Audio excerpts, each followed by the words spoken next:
Welcome back to the deep dive. We are doing something a little different today. Usually we take a wide view of a topic, but today we're going microscopic on something that affects literally everyone who has a pet, works in a clinic, or just, cares about animals. We're talking about throwing up. We are talking about the deceptively simple, often messy, and surprisingly complex world of a pet throwing up.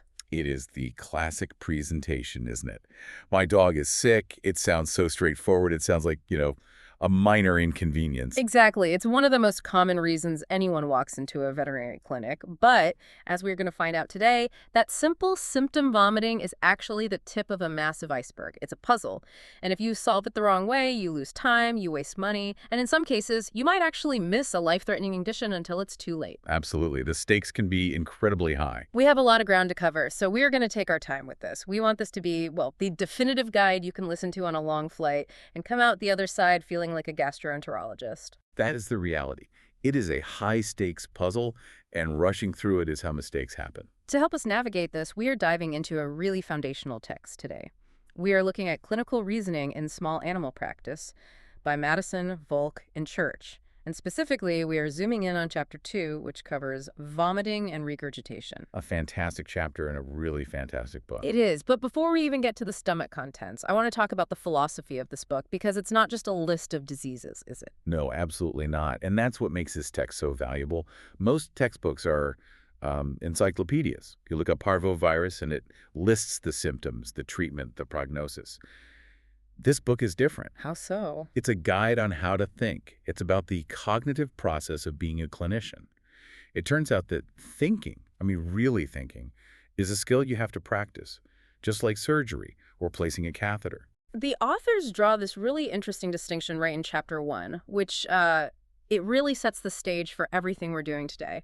They talk about the difference between pattern recognition and problem-based inductive clinical reasoning. Right. Can we unpack that? Because I think we all rely on patterns in our daily lives, and I'm not sure I understand why that's a bad thing in medicine. It's not necessarily a bad thing, but it is a risky thing if it's your only tool. We are hardwired for pattern recognition. It's how we function. It's survival, right? Big animal with teeth, that's a threat. Run. Exactly. Or a more modern example, think about driving home from work. Get in the car, you turn on the radio, you drive 20 minutes, you arrive in your driveway, and you realize you don't remember a single turn you took. Oh, yeah. The zombie driver mode. Happens to me all the time. That's it, exactly. That is unconscious competence. That is pattern recognition. Your brain recognized the pattern of the road, the traffic lights, the turns, and it executed the drive home program on autopilot. And it's fast. It's efficient. It's incredibly efficient, and most of the time, it works perfectly. Right. If I had to consciously think about every single time I touched the blinker or the brake, I'd be exhausted by the time I got home. Precisely. And in the clinic, this looks like a vet seeing a young, unvaccinated puppy with bloody diarrhea. They take one look, maybe they even smell the air, because parvovirus has a distinct smell, and immediately their brain shouts, parvovirus. The pattern matches? The pattern matches. They've seen it before. They match the current case to the stored memory. Boom. Diagnosis. And they're probably right. And that sounds great. Fast is good. We want answers quickly, especially in an emergency. Fast is good until the road changes. If If there's a new detour on your drive home, a construction site, a diverted lane, and you're in zombie mode, you might crash. You might drive right into a ditch because you were following a pattern that no longer exists. you weren't paying attention to the new information. Exactly. In medicine, pattern recognition fails when the case is complex, or when a common disease presents in a weird way, or when a rare disease mimics a common one. Or you get that tunnel vision. I've heard that term a lot. Yes, that is the most dangerous part. Confirmation bias. You see one thing that fits your pattern, say the dog is vomiting, and you assume it's a simple stomach bug because that's what you saw 3 times yesterday. And once you've made that assumption, You stop looking. You stop asking questions. Your brain actively filters out information that contradicts your initial guess because it wants the pattern to be right. so you see the vomiting, you assume it's simple gastritis, and you completely miss the fact that the kidneys are actually shutting down and poisoning the blood. Precisely. The signs were there, but you weren't looking for them. That is where problem-based inductive clinical reasoning comes in. It's a mouthful, but it's essentially a safety net. Okay. It's a structured way of thinking that forces you to slow down, to be deliberate, and to build the diagnosis from the ground up, using logic rather than just memory. It's like turning off the autopilot and gripping the steering wheel with both hands, especially when the weather gets bad. So instead of guessing, we are building a case, like a detective. A detective, exactly. You gather all the evidence first, you analyze it, and only then do you name a suspect. You don't walk onto the crime scene and arrest the first person you see. The book outlines 4 steps for this, right? And this is the framework we're going to use today. They do, and it's a brilliant, simple framework. We are going to use these 4 steps to structure our entire discussion on vomiting today. The steps are: 1, define the problem. Okay. 2, define the system. 3, define the location. And 4, define the lesion. Problem, system, location, lesion. I love a good framework. It saves us from that paralysis by analysis feeling, where you have a sick dog and 1,000 possible tests to run and you just don't know where to start. That is the goal. We want to move from, I have no idea, let's run every blood test and x-ray in the building and hope something glows, to, I have defined the problem so I know exactly which specific test will give me the answer. It's about precision. Okay, let's do it. Let's start with step 1. Define the problem. The owner calls. The first words are, "My dog is vomiting." Our first job, it seems, is translation. Yes. We need to be detectives here because, and this surprised me when I first learned it, not everything that comes out of a dog's mouth is vomit. Right, and this is a huge deal. Correct. And this is the single most common and probably most critical mistake made in veterinary triage, whether it's on the phone or in the waiting room. The owner says, "My dog is vomiting." If you just write down vomiting on the chart without digging deeper, you might already be heading down the completely wrong road. We have to distinguish between true vomiting and its evil twin, regurgitation. That's a good way to put it. To the uninitiated, those sound like synonyms. He brought up his food. But physiologically, they are night and day. So it's not just semantics. There really is a functional difference. It's a chasm. They are completely different physiological events involving different parts of the body and carrying completely different implications and risks. So let's get into the weeds. What is vomiting, really? Think of it this way.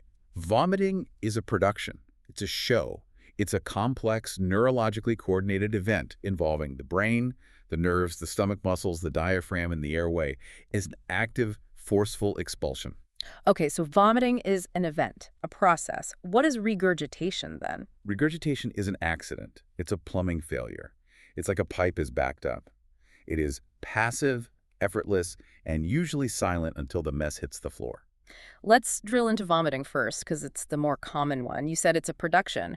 What is actually happening inside the animal? Because when I see a dog get sick, it looks like a full-body workout. It absolutely is, and it's fascinating. It starts long before the food comes up. We break it down into 3 distinct stages. The first is nausea. The feeling. The feeling. This is the warning system. Yeah. The body has detected a threat, a toxin in the blood, a virus in the gut, a blockage, and the brain says, warning. Warning, we need to evacuate the stomach. How do you spot nausea in a dog? They can't exactly turn to you and say, "I feel a bit queasy." No, you have to watch the behavior. You have to be an observer. They might hide under the bed. They might start shivering or trembling. They might look depressed or anxious, pacing around. But the classic sign, and this is a great tell for owners to look for, is hypersalivation. The drool. And the lip licking. They start licking their lips repetitively, swallowing, drooling excessively. It can be quite dramatic. I've seen that. Is that just a side effect of feeling gross? Like they just lose control of their mouth? That's what it looks like, but no, it's actually a brilliant protective mechanism that's been engineered by evolution over millions of years. The body knows it is about to launch highly acidic stomach content. We're talking hydrochloric acid, pH of 1 or 2 up through the esophagus. And the esophagus can't handle that. It can't. It's just a muscular tube. It isn't lined with the same protective mucus as the stomach. That acid will burn it, causing esophagitis. So the body floods the pipe with saliva. And saliva is... Saliva is alkaline and slimy. It's a natural antacid and lubricant. The body is preemptively coating the lining of the esophagus to protect it from the chemical burn that's about to happen. That is incredible. It's greasing the slide before the main event. Exactly. It's the body prepping the pipes for damage control. So that's stage 1. Then we move to stage 2, retching. The heaving. This is the heaving phase. Yeah. And physiologically, this is fascinating. A couple of things happen at once. First, the glottis, the little door to the lungs, to the trachea, slams shut. That is critical. It seals off the airways so the dog doesn't breathe in and drown in its own vomit. Safety first, a built-in safety feature. Absolutely. Then the diaphragm and the abdominal muscles contract violently and rhythmically. This creates negative pressure in the chest, which sucks the esophagus open, while at the same time the abdominal muscles are squeezing the stomach like a tube of toothpaste. So it's this push-pull. The chest is pulling, the abdomen is pushing. Precisely. You see the dog's abdominal muscles contracting, heaving in and out. It's an active, muscular effort. It's rhythmic. You hear it. Hurr, hurr, hurr. It's noisy. It's dramatic. And that's the key difference, the effort. That is the gold standard clue. If the owner describes heaving, if the stomach is pumping, if there is noise and drama, that is vomiting. And then finally, stage 3 is the expulsion itself, the emesis, where the contents are forcefully ejected out of the mouth. Okay, so that's vomiting. It's a 3-act play. Nausea, retching, expulsion. Active, noisy, warned by nausea, protected by the glottis. So now, how is regurgitation completely different? Regurgitation is passive. It is effortless. There is no nausea, there is no warning, there is no retching or heaving. It stalls out? It just spills out. It's a gravity event. It's basically a plumbing backup. The food or fluid hasn't really reached the stomach, or at least hasn't stayed there. It's sitting in the esophagus, which is the tube leading to the stomach. So it's stuck in the hallway, it never made it into the main room.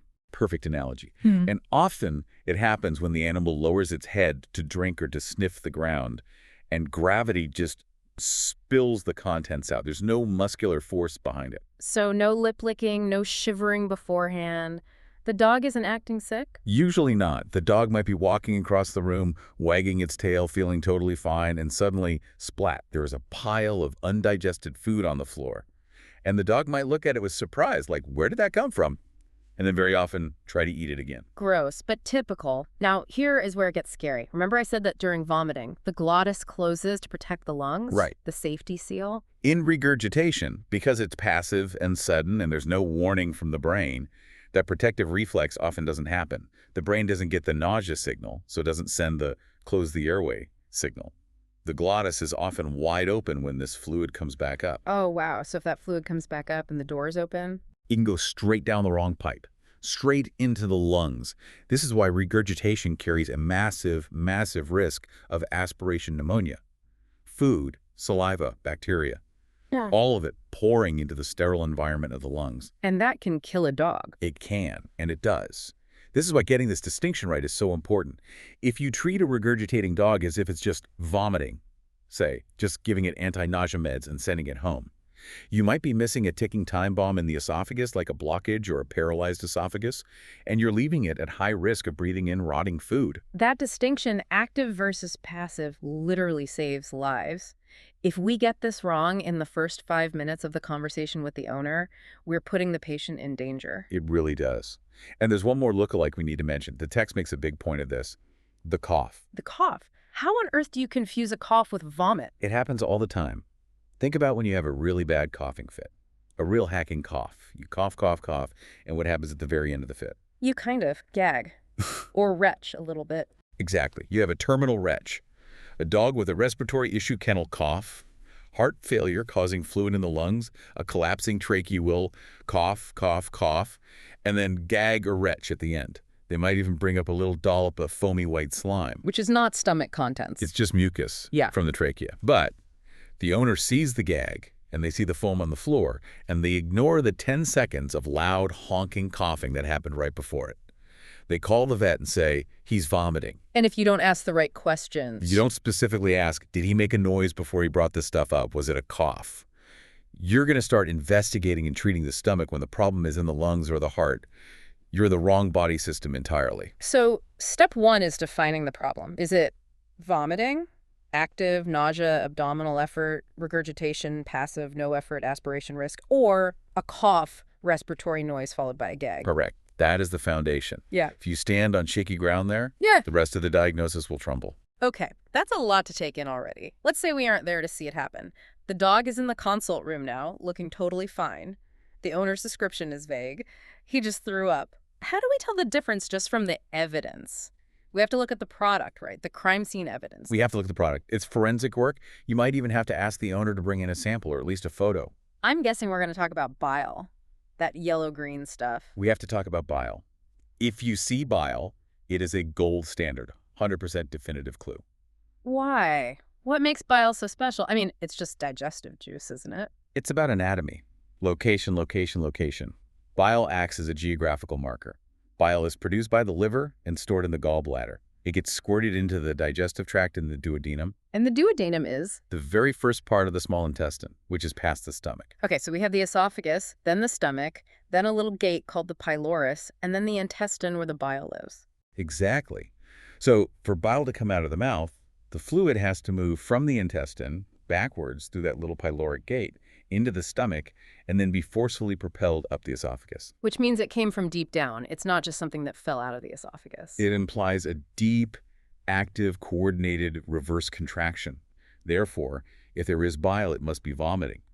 Regurgitation comes from the esophagus. The esophagus is way upstream from the bile duct. Bile simply cannot get into the esophagus unless it has been vomited up from the stomach first. So bile equals vomiting, period.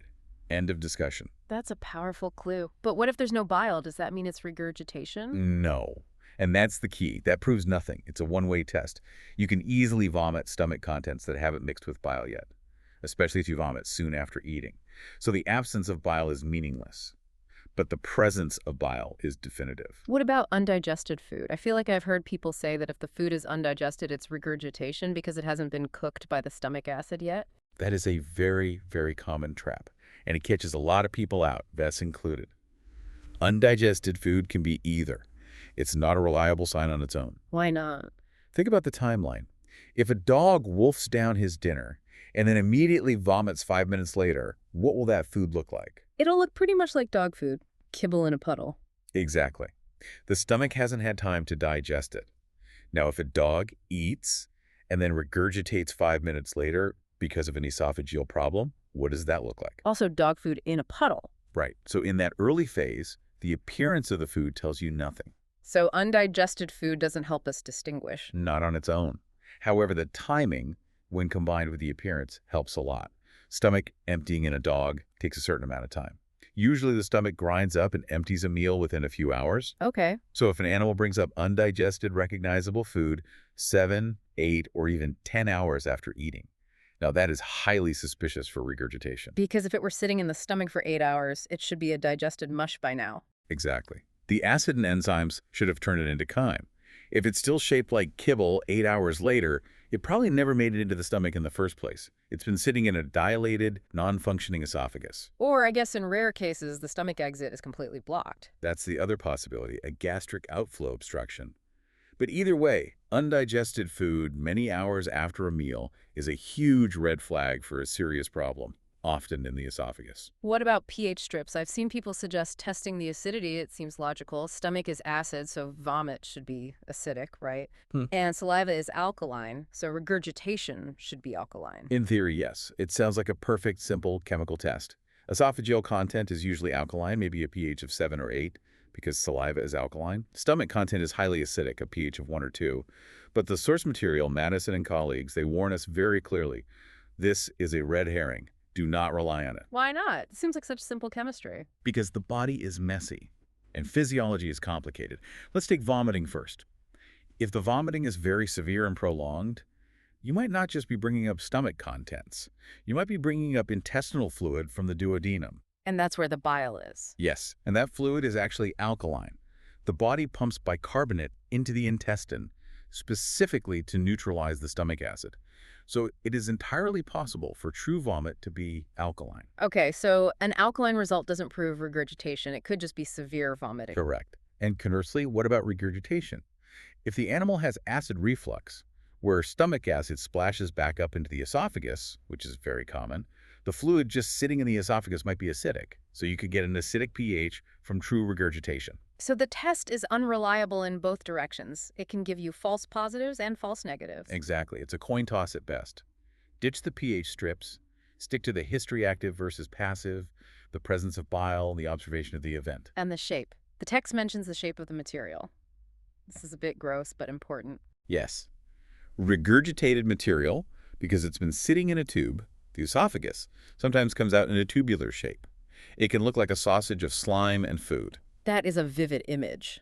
A slime sausage. It's gross, Yeah. but it's a very helpful clue. If an owner describes a neat, tubular cast of food covered in white slime or mucus, you should immediately be thinking esophagus. Vomit is usually more, well, A amorphous. splatter, not a sausage. A splatter, exactly. Okay, so we've drilled down on step one, defining the problem. Let's assume we have done our detective work. We saw the bile, or we saw the heaving, or the owner gives a perfect description of the three-act play. We are confident the dog is definitely vomiting. Great. We have established our foundation. Now we can safely move to step two, define the system. And this is where the clinical reasoning book introduces a concept that honestly changes everything. It's the most important fork in the road. We have to decide if this is primary GI disease or secondary GI disease. Primary versus secondary. I'll be honest, the terms primary and secondary sound a bit academic. Does this distinction actually change how you treat the dog in the real world? It matters more than anything else we've discussed so far. It is the fundamental question that determines your entire diagnostic plan. It determines whether you reach for the X-ray machine or the blood tubes. If you get this wrong, you will waste thousands of dollars and, more importantly, you might miss a fatal diagnosis that was easily treatable if you just looked in the right place. The stakes are high. Let's break it down. Primary GI seems self-explanatory. The problem is in the gut, right? Exactly. Primary means the pathology, the broken part, is located inside the gastrointestinal tract. It's a structural issue. Imagine the stomach and intestines are a machine, a food processor. In primary GI disease, a gear is broken, a pipe is clogged, or the wiring is frayed within the machine itself. Give me some examples. What breaks the machine? The most common one is dietary indiscretion, or garbage gut. The dog eats something rotten, or just something it's not used to. That inflames the stomach lining. That's a primary problem. Or a foreign body. A rock, a sock, a corn cob blocking the intestine, a massive tumor growing in the stomach wall, severe inflammation like IBD, inflammatory bowel disease, a heavy worm burden, a stomach ulcer. In all these cases, the hardware of the digestive system is physically damaged or obstructed. Got it. The hardware is broken. So what on earth is secondary GI disease? In secondary GI disease, the gut is perfectly healthy. Structurally, the stomach is pristine, the intestines are moving beautifully. If you took that gut out and looked at it under a microscope, it would be normal. But the dog is vomiting its heart out. So why is it vomiting if the stomach is fine? That seems counterintuitive. Because the gut is just the messenger, it's the victim. The order to vomit is coming from somewhere else in the body entirely. The gut is being framed for a crime it didn't commit. Precisely. Think about the brain. We mentioned the vomiting center earlier. Right next to it is an area called the chemoreceptor trigger zone, the CRTZ. The CRTZ is outside the blood-brain barrier, so it's constantly sampling the blood for toxins. It's like a border patrol for the brain? Perfect analogy. It's checking the blood's passport. Now, let's say the kidneys fail. They stop filtering toxins like urea out of the blood. Uremic toxins build up. They circulate through the body. They arrive at the CRTZ border patrol in the brain, and the CRTZ says, "Whoa, this is poison." It rings the alarm bell, and that alarm bell is a direct line to the vomiting center. The brain screams, "Poison! Empty the stomach. Get it out." So the stomach empties, but the stomach wasn't the problem. The stomach was just following orders from a panicked brain that detected a problem in the kidneys. Right. And you could treat that stomach with anti-nausea meds all day. And maybe you'd stop the vomiting for a bit, but you're just shooting the messenger. You're just masking the symptom. Meanwhile, the kidneys are shutting down and the animal is dying. This is why we call it the database of medical nightmares. Most of the really scary internal medicine diseases, they don't present with a sign that says kidney failure. They present as a vomiting dog. The list of these secondary causes is essentially a who's who of internal medicine, isn't it? It really is. We sometimes use the damn NITV acronym to organize diseases, but let's just look at the usual suspects. Kidney failure, liver disease, pancreatitis, we'll come back to that one, diabetic ketoacidosis, where the blood becomes acidic, hypercalcemia, high calcium in the blood is toxic and triggers vomiting. And the big one, the one everyone has to remember, Addison's disease. The text calls Addison's the great pretender. Why that nickname? It loves that name, and for good reason. Addison's, or hypoadrenocorticism, is a failure of the adrenal glands. It mimics everything. It can look like kidney failure. It can look like simple gastroenteritis. It presents as a vague, sad, vomiting dog that isn't getting better. If you don't specifically look for it with a blood test, you will miss it, and it can be fatal. But it's a hormonal issue, not a gut issue. It's a classic secondary cause. Okay, this distinction is huge. So how do we tell them apart? A dog walks in, it's vomiting. Is it a swallowed sock, primary, or kidney failure, secondary? They both present with vomiting. This is where we go back to being detectives. There are clues in the history and the physical exam. Let's look at the patient's general demeanor. In primary GI disease, unless it's a severe blockage that's been there for days or septic peritonitis, Yeah. the animal is often surprisingly bright. Really? Even if they have a rock in their stomach? Yes. Think about a dog with garbage gut. They eat something awful, they vomit spectacularly, but then 10 minutes later they might wag their tail, look for food again, maybe try to play a bit. The vomiting is often directly and consistently related to eating. They eat, they feel sick, they vomit, but in between episodes they are okay. We call them happy vomiters. Okay, the happy vomiter, I can picture that. And the secondary vomiter. Secondary patients are sick, systemically unwell, they are lethargic, depressed, flat. And here is a key timeline clue from the book that I love. In secondary disease, the animal is usually sick before they start vomiting. Ah, so they go off their food, they act mopey and hide for a few days, and then the vomiting starts. Exactly, because the metabolic toxins are building up slowly. The malaise, the feeling of being unwell, comes first. Whereas in primary disease, like eating garbage or a foreign body, often the vomiting is the first thing you notice. The dog is fine, he eats the sock, and boom, an hour later, vomit. The sickness comes after the vomiting starts. That is a really, really helpful rule of thumb. Sick dog versus happy vomiter. The timeline is everything. It's a generalization, but a very useful one. We also look for other clues, multi-system signs. Is the dog drinking and peeing buckets? That's polyuria polydipsia. That points straight towards kidneys, diabetes, or Addison's. That's a huge flag for secondary disease. Right, because a sock in the stomach doesn't make you thirsty. Exactly. Is the dog yellow? Jaundiced? The gums, the whites of the eyes are yellow. That points to the liver or a blood problem. That's secondary. We are looking for the company the vomiting keeps. So we are building a profile. Is this a happy vomiter with only GI signs? Probably primary. Is this a sick dog with other systemic signs like excessive drinking? Probably secondary. Precisely. That's the thought process. I want to circle back to something you mentioned earlier. You said pancreatitis is tricky. Why doesn't it fit neatly into these boxes? It feels like it should be secondary. Pancreatitis is the rule breaker. It's a great example of why you can't be too rigid. Physiologically, it's an inflammation of the pancreas. The pancreas is an organ that sits next to the stomach, and it releases digestive enzymes that start, well, digesting the pancreas itself and leaking into the abdomen. It releases a massive storm of inflammation into the blood. So it is a metabolic storm, which sounds completely secondary. Right, the whole body is sick. However, because the pancreas sits right next to the stomach and the duodenum, when it gets severely inflamed, it makes the stomach and intestine angry just by proximity. It's like having a really noisy, disruptive neighbor. And in dogs, pancreatitis classically presents with severe acute vomiting, often after a fatty meal. So clinically, it looks very improved teased. Primary vomiting after food, severe abdominal pain right there. But chemically, it's a secondary disease. It straddles the line. So it's a bit of both. That's a good one to be aware of. It is. It's a master mimicker. Okay. So we have defined the problem, vomiting. We are trying to define the system, primary versus secondary. Now let's get practical. We are in the clinic, a vomiting dog is in front of us, but as we've just discussed, that could be a swallowed sock or kidney failure. We can't just run every test in the world. How do we choose what to do next? This leads us to section 4 of our discussion, the diagnostic strategy. And this is where the book gives us a brilliant, elegant concept, finding the diagnostic hook. This might be my favorite concept in all of clinical reasoning. I love this term. It's so evocative. What is a diagnostic? It's the art of ignoring the noise to find the signal.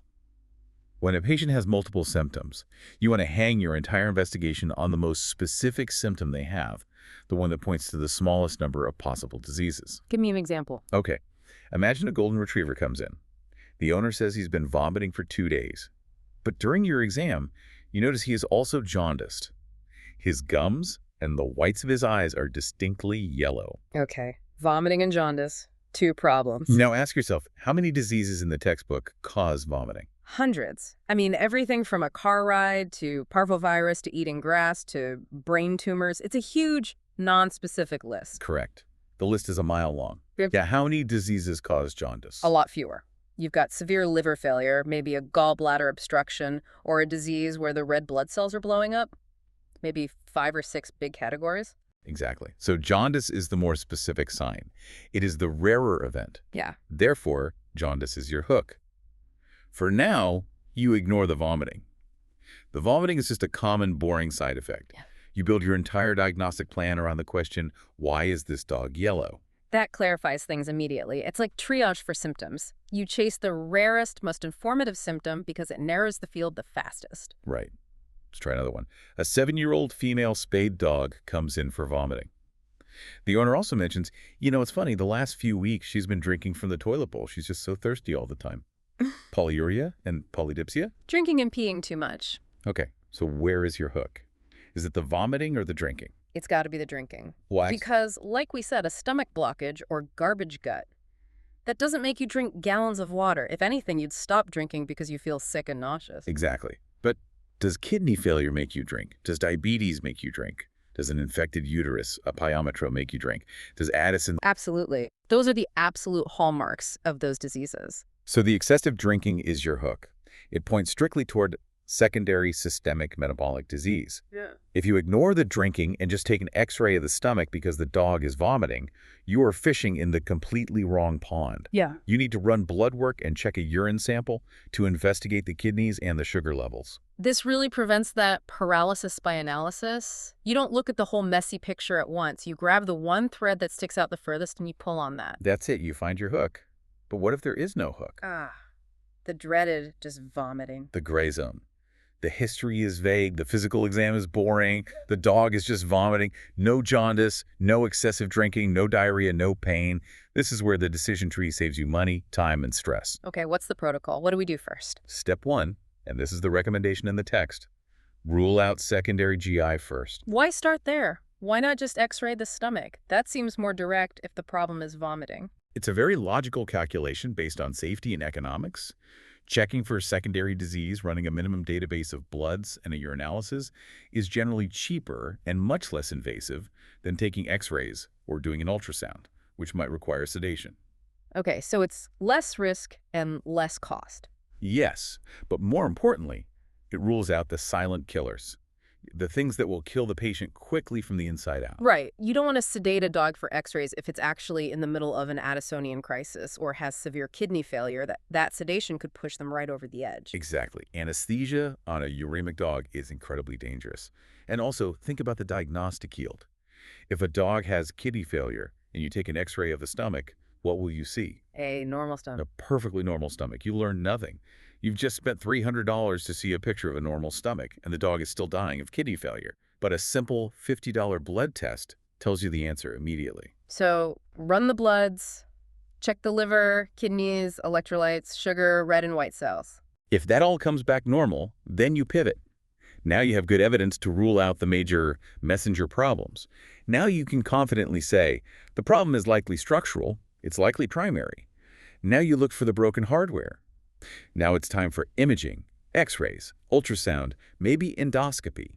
That makes so much sense. It prevents that fishing expedition where you just throw every test at the wall and hope something sticks. Fishing expeditions are the enemy of clinical reasoning. They are expensive, they are stressful for the pet and the owner, and they deplete the vet's confidence. Having a logical path is everything. Is there ever a time where we don't run tests? Where we just treat the symptoms? Because I feel like that happens. Sometimes people just want some tablets and to go home. Yes, and the text is very pragmatic and realistic about this. We call it symptomatic treatment. And it is appropriate in certain situations.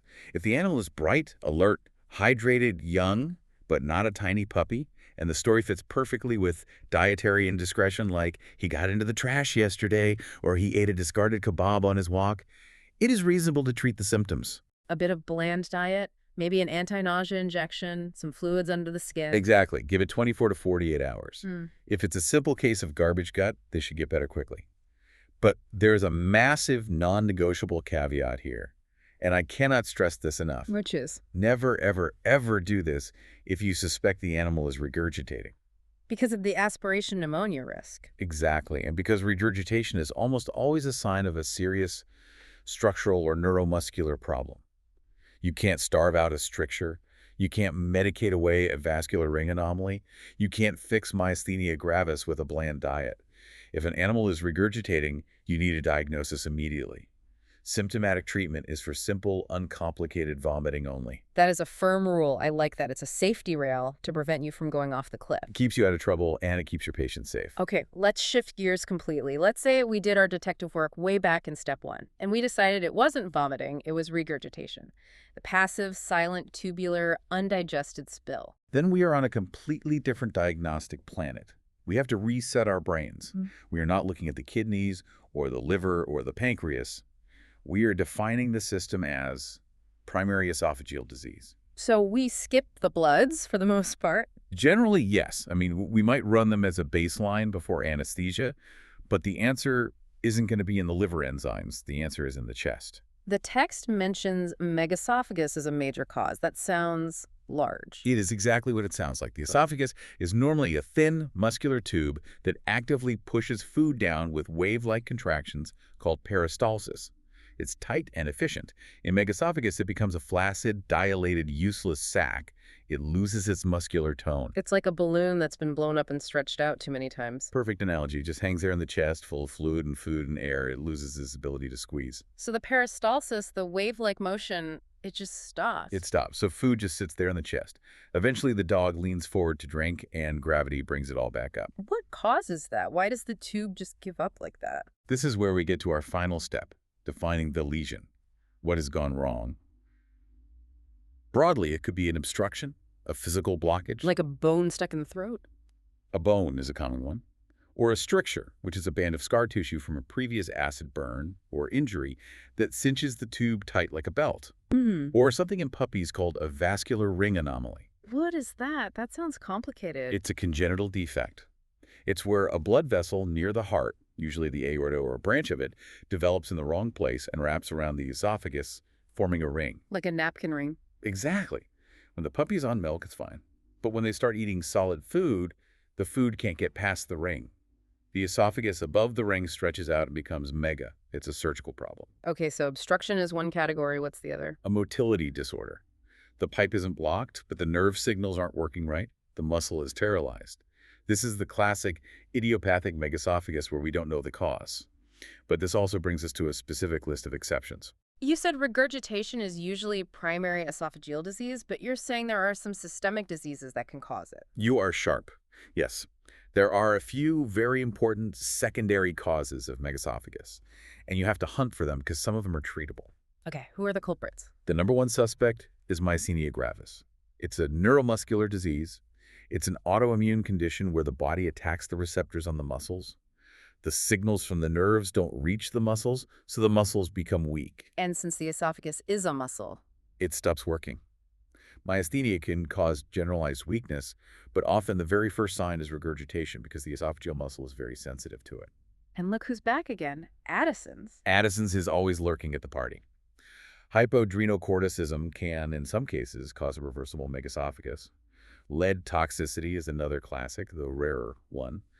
And sometimes hypothyroidism. So if I have a regurgitating dog and I take an x-ray and I see a giant dilated esophagus, I shouldn't just stop there and say it's megaesophagus. No, absolutely not. That's a description, not a diagnosis. You need to ask, is this just a broken esophagus? Or does this dog have treatable myasthenia gravis? Because if you diagnose and treat the myasthenia, the esophagus might start working again. If you miss the myasthenia, the dog might die from respiratory muscle failure. So the diagnostic path for regurgitation is completely different from vomiting. Totally different. Step 1, chest x-rays. Survey radiographs. You are looking for that big air or fluid-filled tube in the chest or for the stuck bone. And if the x-rays are normal, but I'm still suspicious? Then you might need a more advanced test like fluoroscopy. That's a moving x-ray video. You give the dog some liquid barium to swallow and you watch it go down in real time. You can see if the swallow mechanism is uncoordinated or if peristaltic waves are absent. And what about endoscopy? A camera down the throat? Endoscopy is great for seeing the surface. If you suspect an ulcer or esophagitis, or you need to see a stricture up close, it's the best tool. But remember, a camera can't tell you if the muscles are working. It just shows you the surface lining. So for motility issues, fluoroscopy is generally better. This is such a clear roadmap. It feels like we are taking the panic and the chaos out of the situation.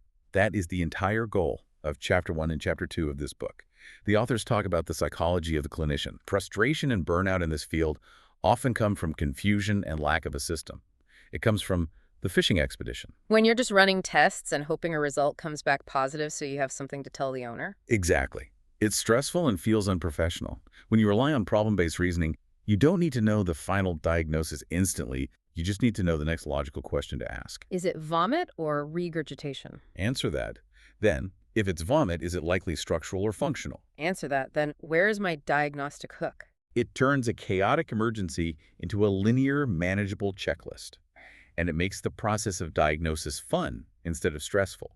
You become a detective collecting and analyzing clues rather than a gambler just guessing diseases. I want to try a logic check on you before we wrap up. The book mentions this concept of does this make sense as a final check. Yes, this is the final safety check before you commit to a diagnosis. Let's say we have a dog, it's vomiting, we run our initial bloods, our minimum database, the blood sugar comes back high. Okay.